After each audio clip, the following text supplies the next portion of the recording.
கொண்ட வீரா ஆடிடும் உமதுவால் என்னும் வானத்தில் எம் எதிரிகளை நாசம் செய்வீர். வானரத் தலைவரே, சூரியனை விழுங்கிட வான் நோக்கி பாய்ந்த புயலே, ஆடிடும் உமதுவால் என்னும் வானத்தில் எம் எதிரிகளை நாசம் செய்வீர்.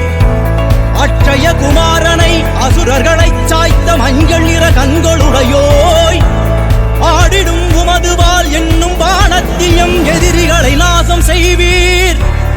ருத்ராவதாரனே, சம்சார துக்கமெனும் கடலிருந்து கரையேற்றுவோய், ஆடிடும் உமதுவால் என்னும் வானத்தில் எம் எதிரிகளை நாசம் செய்வீர். ஸ்ரீராமனின்